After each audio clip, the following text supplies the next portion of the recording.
Hello and welcome to this video course on how to work effectively from home. I'm Tim Segala from Rising Minds. We're a coaching and mindfulness social enterprise, and we work both with leaders and teams in organisations and also people in the community. So this course is designed to help you make the transition to working from home, if that's what you're choosing to do or perhaps having to do. It draws on our experience in helping people deal with challenge and change, and also on my personal experience over the past decade working from home. And as you can tell, here I am at home. So the course is divided into three main parts. The first part is about setting up the best conditions and habits for working from home. Part 2 looks at how to use mindfulness-based tools to get the most from your day. And Part 3 looks at how you can turn what can be a challenging transition to working from home into an opportunity for positive change and growth. So the course includes some presentations, guided meditations, and some reflections. And you'll be invited at various points to pause the video so that you can jot down some notes, either on a blank bit of paper or on the workbook that you can find for download on this page. Before we get into any of the content, we're going to start with a short mindfulness exercise to help ground your awareness in the present moment. And this is really useful as a setup for being in the best state for learning and taking in new information. So in this short mindfulness exercise, it's an opportunity just to ground your awareness in the present moment and in your body. So it's good to ensure that if you're sitting on a chair, that both your feet are firmly on the floor. You could be lying on a bed or sofa, that's fine too. Wherever you are, just gently closing your eyes. And as you do so, allowing the awareness to come into your body, noticing in particular the contact your body makes with the chair, the floor, wherever you're currently sitting or lying. Noticing this contact and allowing this contact to help you tune into an overall sense of your whole body. Breathing.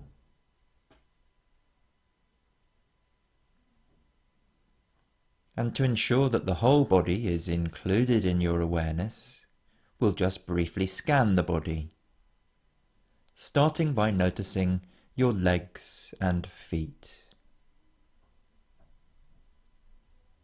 Just noticing the sensations that are happening here.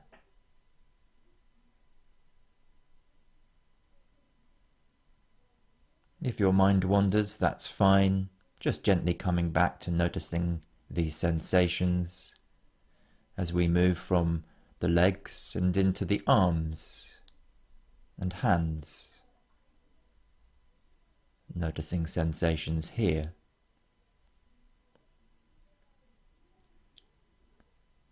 And then this awareness can move into your torso, starting with your belly, lower spine, moving up into the solar plexus, the middle of your spine, up into your chest and upper spine, just sensing as the awareness moves up through your shoulders, neck and throat, up into your head and into the muscles of your face.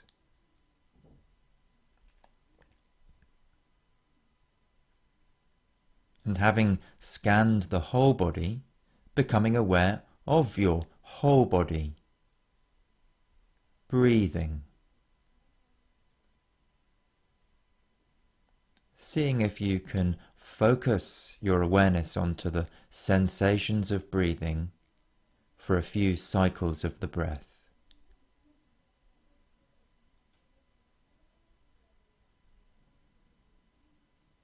Breathing in, breathing out, and just noticing what that feels like in your body.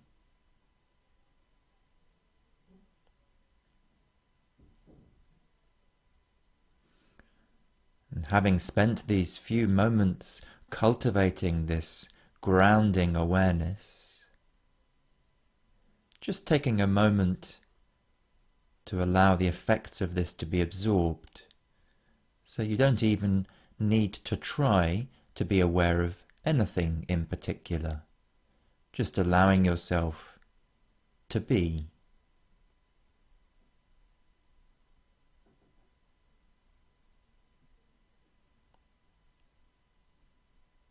And this state of just simply being is an excellent place in which you're able to take in new information and to learn.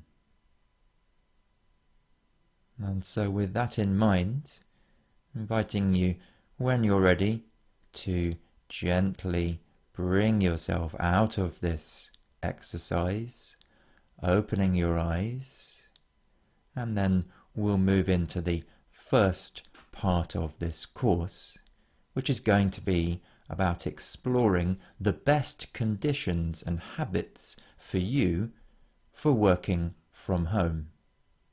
So the next presentation includes some good standard advice that you'd find through a simple Google search on this topic. We've distilled the best bits and included our own take on some of them in light of what will follow in parts 2 and 3.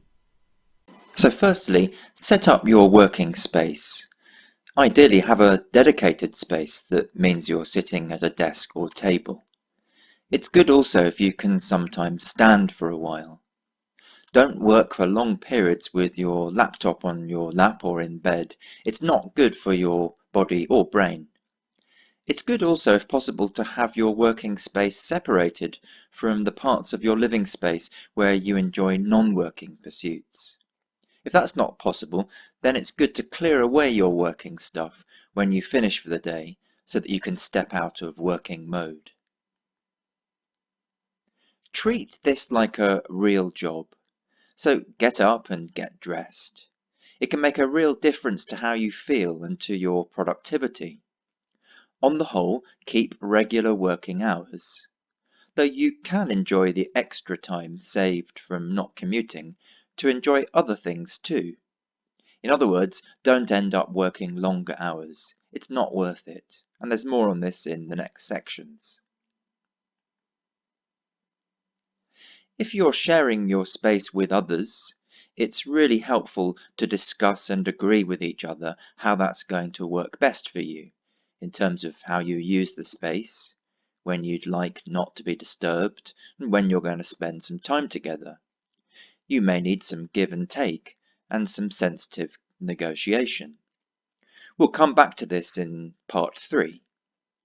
Similarly, if you work in a team, it's useful to let your colleagues and boss know some basic things about your working patterns and hours, depending on what say and flexibility you have around this.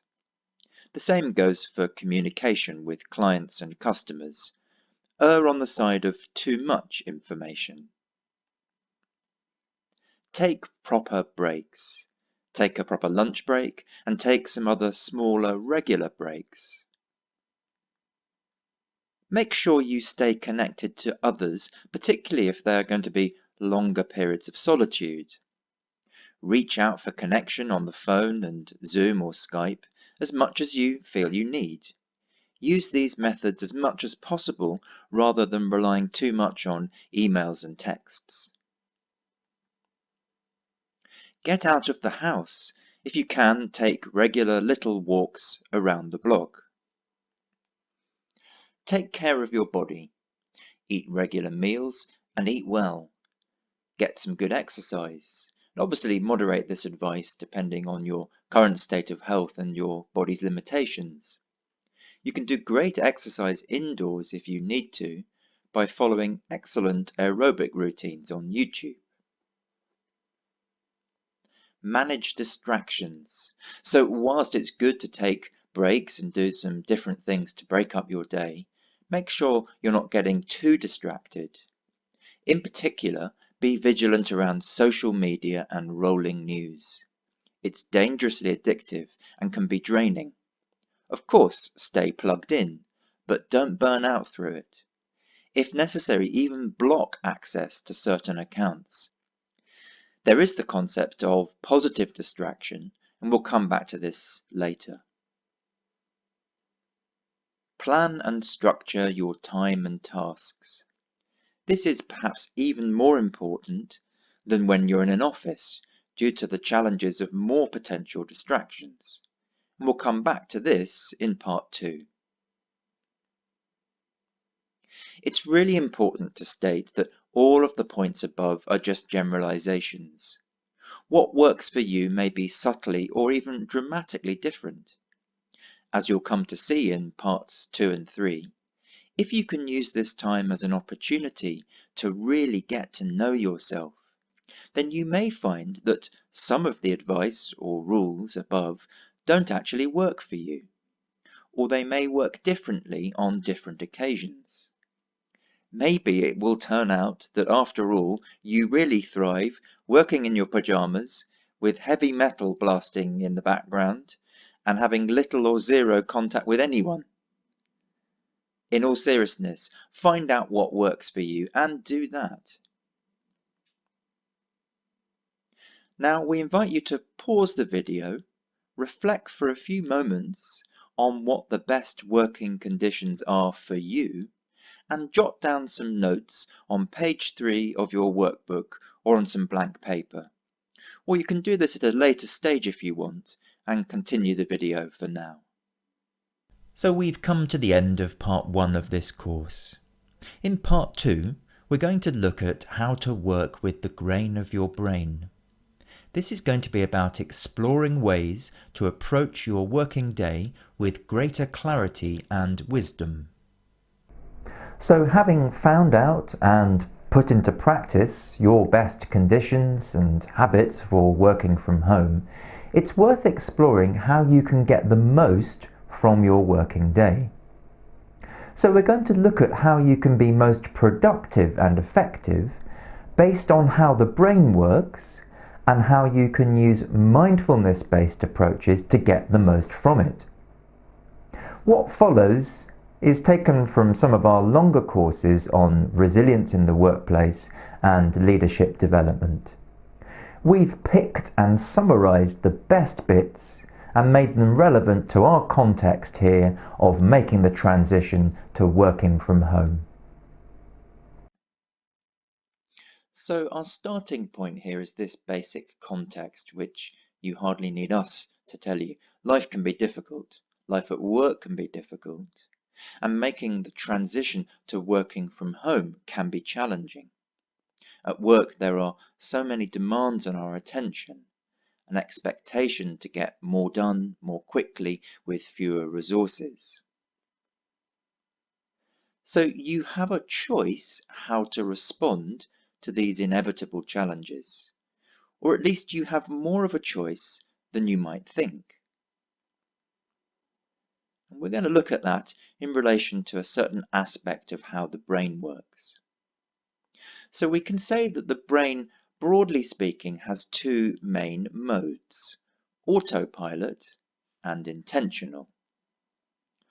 Autopilot consists of the reptilian and mammalian brains, the first two parts of our brain that evolved in our human history.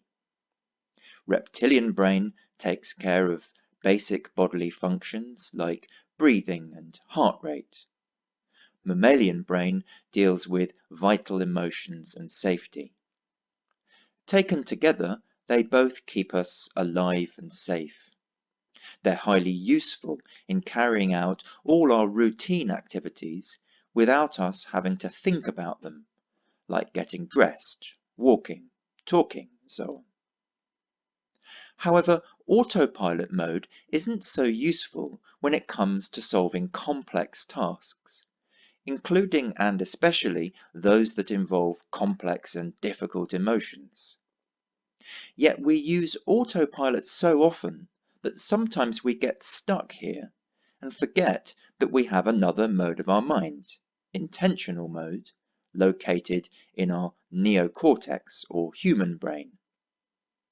This part is better suited to the job of solving complex problems and emotions. It's capable of highly sophisticated, analytical, and imaginative thinking and problem solving. This is where mindfulness comes in, because the best way to step out of automatic repetitive thinking and to step into intentional mode is to create a gap or space for awareness and reflection. This is what mindfulness is all about. We teach mindfulness using a simple ABC model.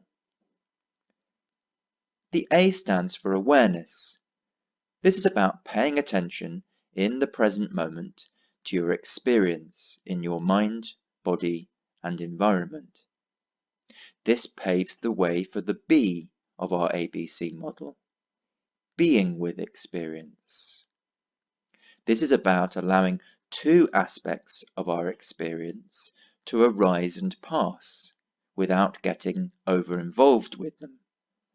That's both our thoughts and our emotions. When we're able to do this, it opens up the possibility of the C of our ABC model, and that's about choosing wise responses. That could be big choices in your life about the direction you're heading in, or smaller choices, and that's our context here as we look at how we can apply this wisdom to certain aspects of your working life. So there's lots more information about this in your workbook. To get going in mindfulness, you can use the Waking Up to Yourself meditation on this webpage. But for now, we're going to do a shorter mindfulness-based exercise to demonstrate one very practical application of this wisdom at work, and that's going to be the task of planning and prioritizing. So in this exercise, we'll start once again just by grounding awareness and attention in the present moment, in the body. So as you did previously, just setting yourself up for a period of meditative reflection, sitting comfortably with both feet firmly on the floor. You might be lying down instead. Gently closing your eyes. And just allowing your awareness to come fully into your body, noticing the contact with whatever your body is touching. And just tuning in as best you can to an overall sense of your whole body, including your legs, arms, belly, spine and chest, shoulders, neck, throat, head and face. Your whole body, breathing. Seeing if you can just follow a few cycles of breathing in your body.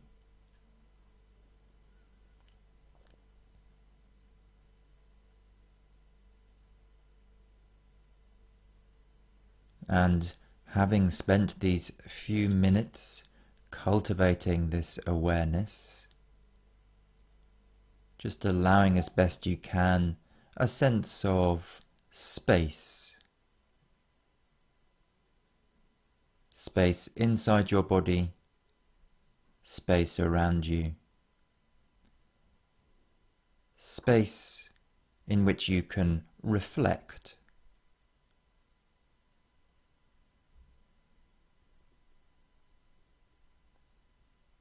So in that spirit of reflection, just going to drop in a question here, and the invitation is to see what comes to your mind.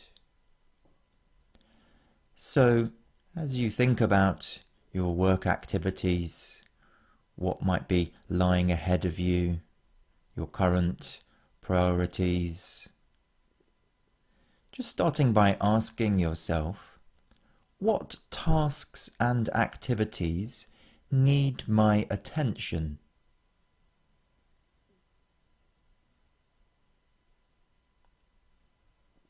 And just seeing what comes to mind. Seeing if you can allow each thought to come to mind and then allow it to fade and make way for the next thought. You're just creating a space for these thoughts to come and to move on by, make way for the next one. So you're not planning yet, you're just noticing what's calling for your attention.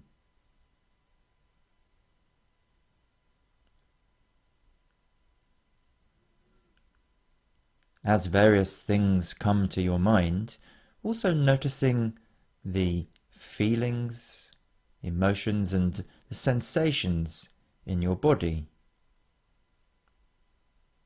This is important information.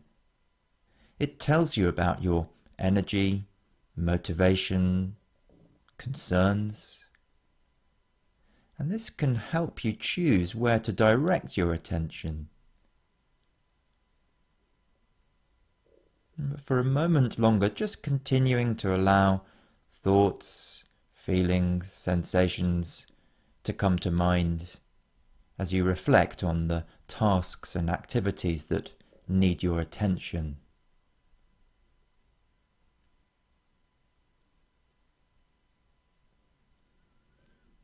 Okay, so we're going to gently, gradually bring this exercise towards a close. So in your own time, reconnecting with your surroundings. And then we invite you to take a moment to jot down some notes about what's come up for you in the space on page 6 of your workbook, underneath the heading, What Tasks and Activities Need My Attention. So pausing this video to do that, and when you've jotted down some thoughts, then you can come back to the video. So hopefully you've had a chance there to capture in your workbook or on some paper some of the tasks and activities that are calling for your attention. Now if you look at that list, the chances are that the various items on it would fall into 4 different categories. Firstly, important activities that you are motivated to do. Second, important activities that you're less motivated to do. Thirdly, less important activities that you are motivated to do. And fourthly, less important activities that you're less motivated to do. This being so, you can start to see where it might be appropriate to direct your attention. So if something is important and you're motivated to do it, you need to prioritize it. If it's not important and you're not motivated, then relegate it. It's the other 2 you need to take care about. If it's not important but you're motivated, then it's a distraction to be rationed. And if it's important but you're not motivated, then you need a strategy to get it done.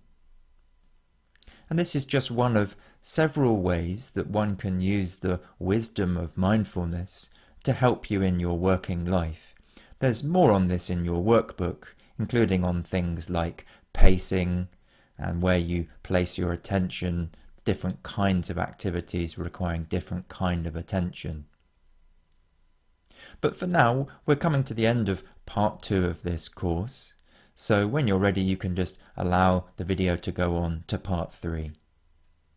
So in part 3 of this course, we're going to look at how the transition to working from home, although perhaps challenging at first, can be a real opportunity for positive change and growth. We're going to look at 2 aspects.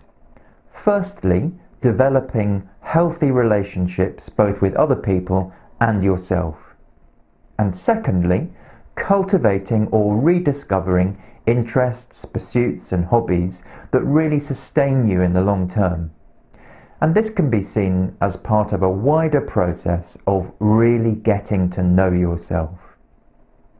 So let's start by looking at developing healthy relationships with others.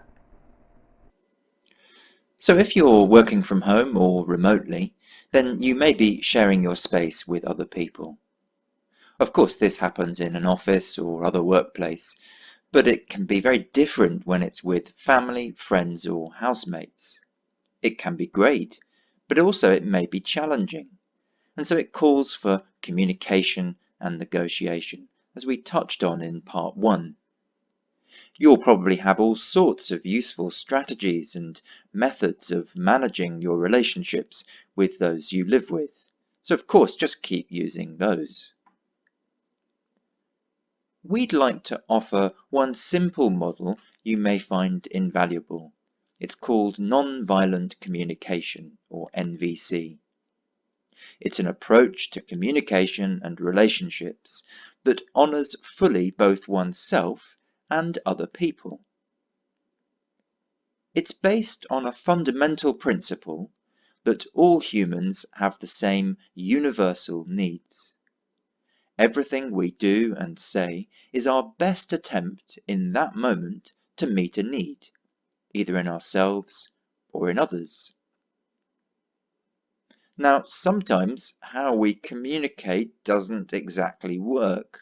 It doesn't meet the need, especially if we're caught up in strong, difficult emotions like anger or fear. Our language and actions can come across as blame, judgments, or accusations. NVC offers us a simple model to help clean up our language, coming from a kinder place. When this happens, others are more likely to be able to take on board what we're really seeking and to respond to it rationally and helpfully, and vice versa when you're on the receiving end of communication. So let's look at the 4-step NVC model. Firstly, observation.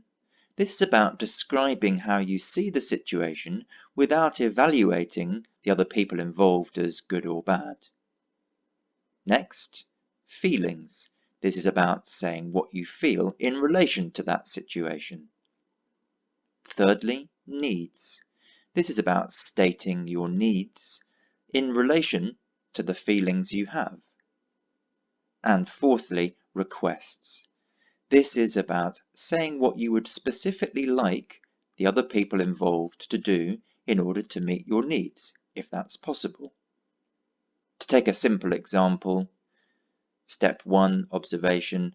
I notice there are some dishes to be washed up. 2, feelings. I'm feeling just a little bit out of sorts about this.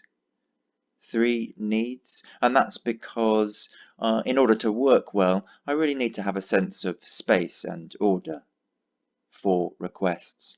Would it be possible for us to have a chat about this and maybe reach an agreement about how we're going to keep our space tidy? So that's just one example. There's more about this in your workbook. This MVC model can take some getting used to and needs some practice. I know this from experience myself. And so for now, we recommend familiarizing yourself with the model. Alongside it, you may find the kindness meditation that's available on this webpage, helpful in cultivating the attitude of compassion that's going to be really useful in your relationships and communication. So there are some resources to help you develop healthy relationships with others. But let's not forget that it's also important to develop a healthy relationship with yourself. In order to make the transition to working from home, it can be invaluable to develop a really healthy relationship with yourself, especially if you're going to have longer periods of solitude. This is in fact just a valuable thing to do for your life generally. It's about cultivating or finding deeper sources of inner contentment. Mindfulness practices are a great way to do this, and you can use the meditations on this webpage for just that. Another way to find this inner contentment is by cultivating or rediscovering interests, hobbies and pursuits that really sustain and nourish you in the long term. So we're going to do a meditation now that looks at both these two aspects. So this meditation is designed to help you cultivate this sense of greater comfort and ease within yourself, finding deeper sources of inner contentment. As with any mindfulness practice, always the best starting place is just to allow your awareness to come into your body, noticing the contact your body makes with the chair, the floor, or whatever you're touching. Gently closing your eyes.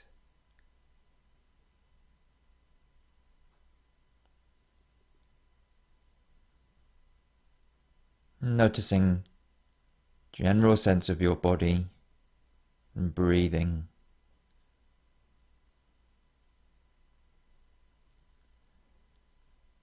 And to include the whole body in your awareness, we'll scan the body in a slightly different way from previously. So I'd like you to imagine that there is a liquid of awareness that's being poured down into your body and is starting to fill up your feet. This liquid of awareness simply allows you to notice sensations as it fills up the feet and gradually fills up further through the ankles, calf muscles, knees, into your thighs.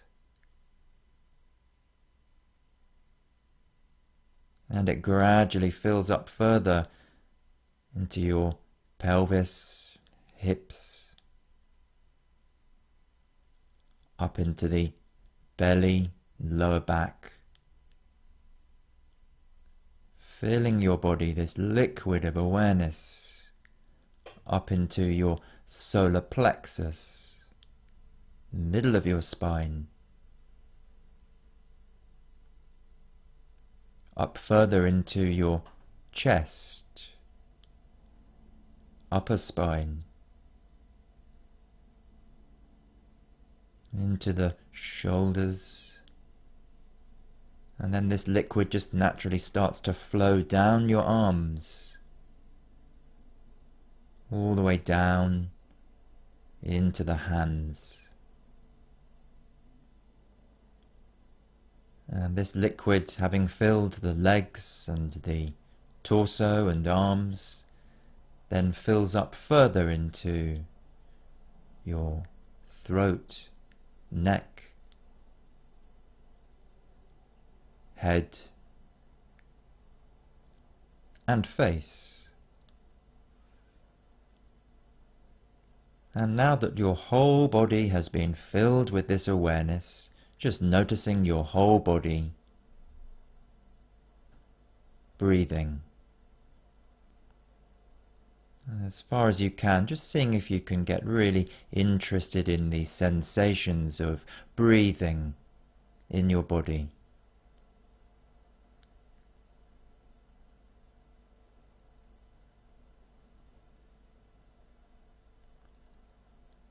And having spent these few moments cultivating this awareness in your body, you can allow that to be absorbed.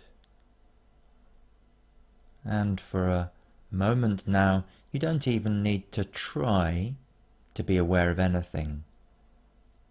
Instead, just entering this state of being.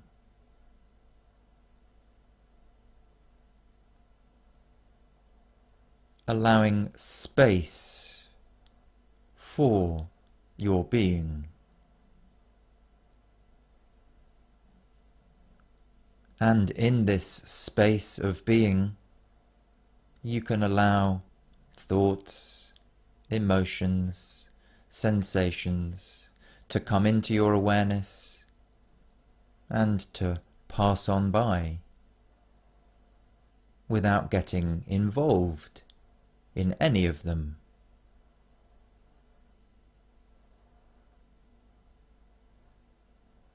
Noticing how your being is just this space in which all these thoughts, emotions and sensations can arise and pass away.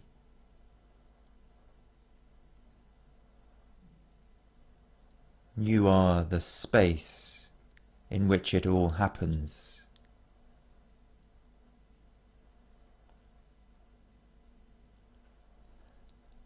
Perhaps seeing if you can allow yourself to enjoy this natural space, this natural state of being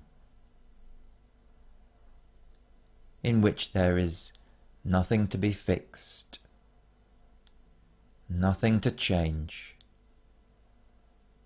just you and this space of being.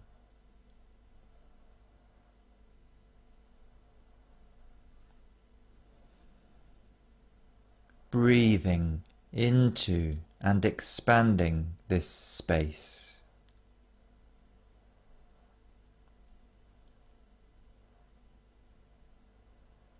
Whatever comes into the space can be noticed, and then allowing it to move on by.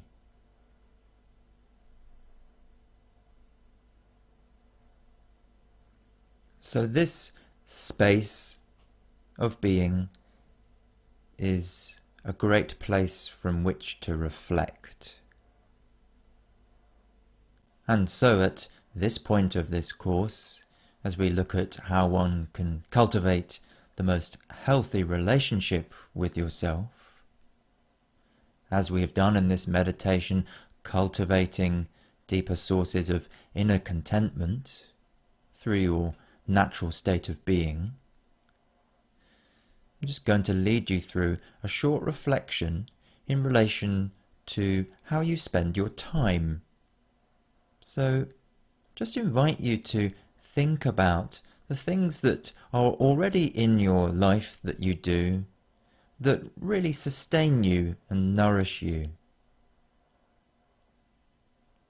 Could be all sorts of activities. I'm not going to list them, just allowing them to come into your own mind. The daily things that you do that really give you a sense of energy and fulfillment. What could you do more of, perhaps? Maybe there are some new activities, interests or hobbies that you'd like to take up. What might these be? How could you make that possible?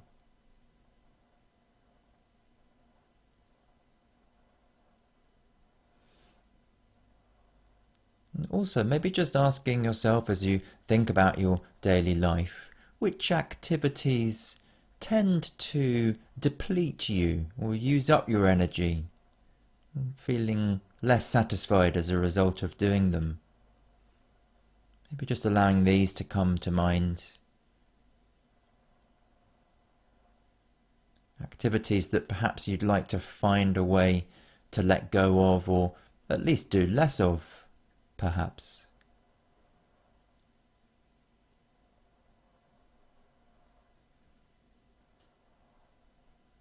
So just creating that space for reflection on activities that energize you, that you'd like to do more of or start, and activities that you'd like to let go of.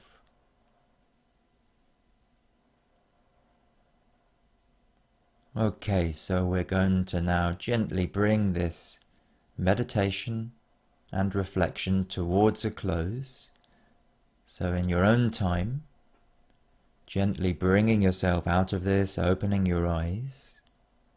And you're invited now to jot down some notes in your workbook on page 10, in the two tables there, labelled up activities and down activities. It will speak for itself, to capture any insights from this meditation whilst they're fresh.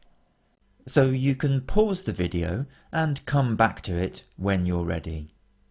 The exercise you just did can be seen part of a broader process of really getting to know yourself. You can take this process even further by spending some time reflecting on some important questions. What gives you meaning? Your values, aspirations, the direction you want your life to take. On page 11 in your workbook, you'll see that there's a list of values. Here's a little snippet from it. You're invited to spend some time reflecting on these, and then there's some writing you can do to help capture your top values and what this might mean for the direction of your life. So we're coming towards the end of this course. Before we come to an end though, just a few words about Rising Minds, the services we offer, and a polite request for your consideration. So on this webpage, you'll find some resources that you can use after this video course, and you can keep coming back to them over the coming days, weeks, and months. Firstly, there's the course workbook and guide, which perhaps you've already been using. That's downloadable as a PDF. And there are also some guided meditations. Next, going further, if you're interested in exploring in further depth any of the issues covered in this course, or anything that it may have brought up for you, you may be interested in some one-to-one coaching. There's also services we deliver for organizations in leadership development and workplace resilience that may be of interest to you or your company. You can find details of these at risingminds.org.uk/services. And finally, as well as running programs for individuals and organizations, we also, as a social enterprise, provide services for people in the community who wouldn't otherwise be able to access services in coaching and mindfulness training. And you can find details of these at risingminds.org.uk/foundation, where if you feel so moved, you'd be very welcome to make a donation. So we've come now to the end of this course. We hope that you found it really helpful as you start to make the transition to working from home. And indeed that you find it helpful in the coming days, weeks and months. To refresh and update your learning, you can keep coming back to the resources on this page, the course workbook, the guided meditations, and indeed this video. For now though, wishing you all the best.